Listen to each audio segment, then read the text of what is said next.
Ethan Crumbley, a life sentence etched in tragedy. Ethan Crumbley, barely a man at 16, now faces the stark reality of life imprisonment without parole. The gavel fell, sealing his fate for the unspeakable acts committed within the hallowed halls of Oxford High School. He stood accused of 24 counts, a chilling tapestry woven from terrorism causing death and first-degree murder. The courtroom echoed with the raw, visceral pain of those left behind, their lives irrevocably shattered. Give a like and subscribe. Leave a comment. The prosecution's case was a relentless pursuit of the maximum penalty, a demand for accountability that resonated with the collective grief of the community. They painted a portrait of calculated premeditation, a chilling obsession with violence that festered within Crumbley's mind. Remorse was absent, replaced by a disturbing detachment that further solidified the prosecution's resolve. Audio recordings, unearthed from the depths of his digital world, revealed a chilling intent to become a school shooter, a dark prophecy self-fulfilled. Journal entries scrawled in the ink of a disturbed mind meticulously detailed his sinister plans, each word a chilling testament to his calculated malice. The judge, in her somber pronouncements, emphasized the execution-style nature of the killings, a brutal and calculated disregard for human life. Each victim was struck multiple times, their lives extinguished with a cold and deliberate finality. The judge declared Crumbley's actions a deliberate act of violence, a conscious choice to inflict unimaginable pain and suffering. The defense, in a desperate attempt to mitigate the horror, presented a narrative of a troubled home life, a plea for understanding amidst the incomprehensible.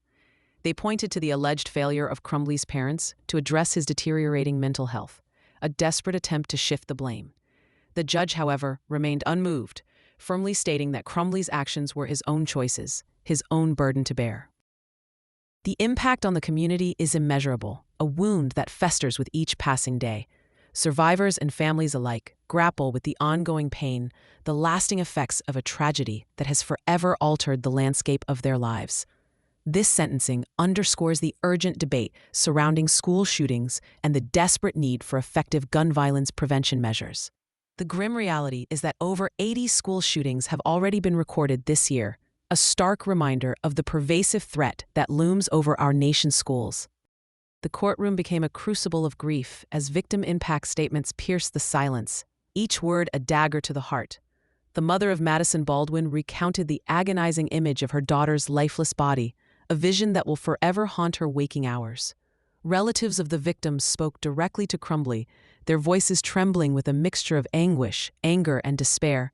Lives were irrevocably changed, forever stained with the indelible mark of this tragedy.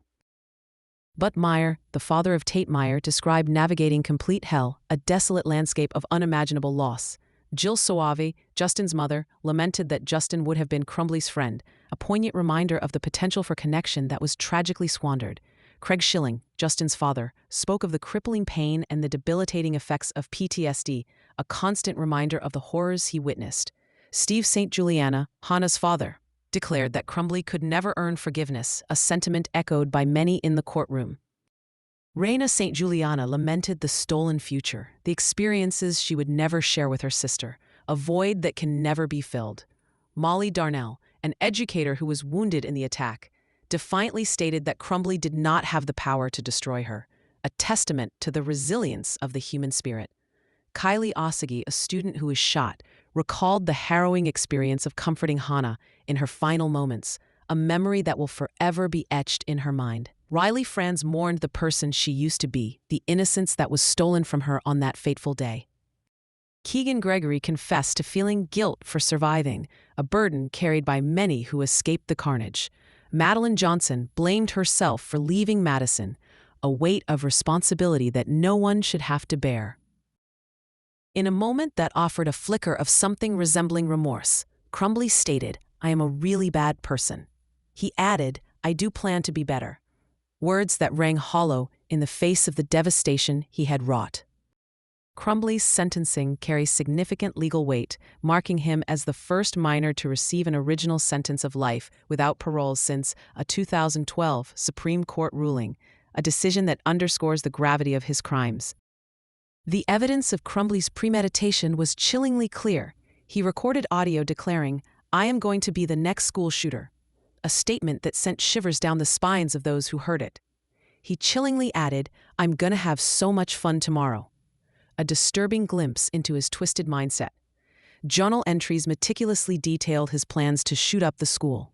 Each word, a calculated step towards the horrific reality he unleashed. He even Googled the worst prison sentence in Michigan, a morbid curiosity that further solidified his intent. The evidence revealed a disturbing descent into darkness. Crumbley bypassed device security to access a violent website, immersing himself in a world of graphic content. He wrote about wanting to shoot up the school, a chilling premonition of the horrors to come. He even wrote about torturing and killing baby birds, a disturbing act of cruelty that hinted at the depths of his depravity. The defense attempted to paint a picture of a troubled home life, a plea for understanding amidst the incomprehensible. Crumbley wrote about wanting help to stop his negative feelings, a cry for help that went unanswered. He wrote about not having food because of his parents' financial struggles, a glimpse into the instability that plagued his young life. The details of the shooting are harrowing. Crumbley fired a 9mm pistol 32 times, each shot shattering lives and leaving an indelible scar on the community. Molly Darnell was shot through a glass window, a random act of violence that highlighted the indiscriminate nature of the attack. Crumbley ultimately pleaded guilty to all charges, accepting responsibility for his heinous actions. The insanity defense was withdrawn, further solidifying the prosecution's case. He confirmed getting the gun from an unlocked container, a detail that would later become central to the case against his parents. Crumbley's parents now face their own legal battles, charged with involuntary manslaughter for their alleged role in the tragedy. They are accused of giving their son easy access to a gun, a decision that had devastating consequences. They allegedly ignored signs that he was a threat, a failure that contributed to the horrific events that unfolded. The trial for the parents has been postponed, leaving the community in a state of anxious anticipation. The tragedy at Oxford High School highlighted the grim reality of active shooter drills, a routine part of modern education. Students and teachers relied on these drills, barricading doors and turning off the lights in a desperate attempt to survive. In the face of unimaginable chaos, first responders acted with remarkable courage and professionalism. The sheriff praised their actions, believing that they prevented further deaths, a testament to their dedication and bravery. In the wake of the tragedy, the Michigan legislature has taken steps to address school safety and mental health. Resources have been invested into Oxford community schools, providing much-needed support to the grieving community. Legislation fully funds risk assessments and critical incidents mapping, aiming to prevent future tragedies. Additional funding has been allocated for student mental health needs, recognizing the importance of early intervention and support. Calls for background checks, secure storage, and red flag laws continue to grow, fueled by the desire to prevent future acts of violence.